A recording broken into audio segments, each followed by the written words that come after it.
ওকে, তো আজকে আমি আবার একটা নিউমেরিক্যাল সলভ করব। চলো দেখি কোশ্চেনটা কি আছে। দেখো এখানে আছে -q চার্জ আর এখানে +q/2 চার্জ। বলছি এই লাইনের কোথায় ইলেকট্রিক ফিল্ড 0 হবে, ঠিক আছে? দেখো আমি একটা কথা বলে দিই এখানে আগে, আমি পয়েন্টটা নিচ্ছি এইখানে। কারণটা হচ্ছে যদি অপোজিট চার্জ থাকে, দেখো এটা মাইনাস এটা প্লাস, তাহলে প্রথম কথা হচ্ছে ভিতরে হবেই না, ঠিক আছে?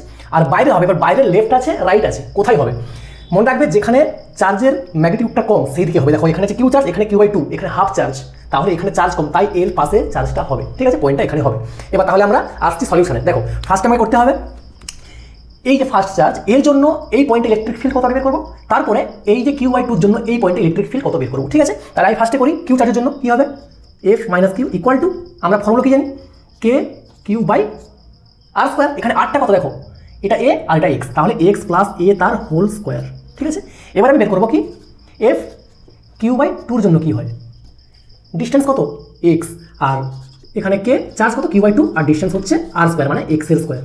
এবার দেখো এটা -q চার্জ, এটা +1 চার্জ, তাহলে ডাইরেকশনটা কোন দিকে হবে, লেফটের দিকে হবে।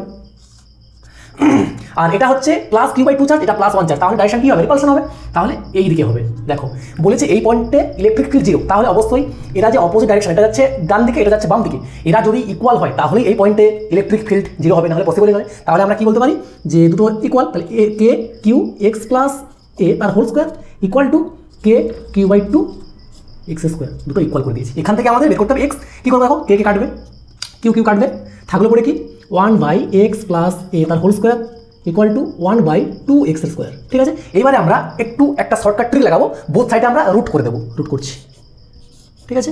তাহলে কি হবে 1/x + a অনলি থাকবে, আর এখানে থাকবে 1/√2x, ঠিক আছে? এবার কোনাকুনি গুণ বা ক্রস মাল্টিপ্লাই করো, তাহলে এখান থেকে আমরা কি পাবো, √2x equal to x + a, তাহলে x কে লেফটে নিয়ে আসো, কি হবে মাইনাস ইকুয়াল টু a।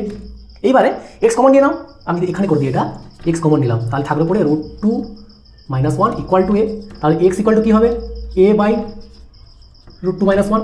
এরপরে আমরা কী করবো, রুট নিচে রাখবো না, তাহলে কি ইন্টু করতে হবে, নিচে আমি করলাম মাইনাস ছিল, আমাকে প্লাসের ফর্মটা আনতে হবে, আর উপরে এর সঙ্গে আবার প্লাস ইন্টু করতে হবে।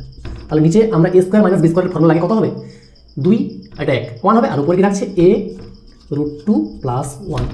তাহলে এবার দেখো কোনটা আমাদের অ্যান্সার হচ্ছে, কোন অপশানটা হচ্ছে আমাদের অপশান সি হচ্ছে।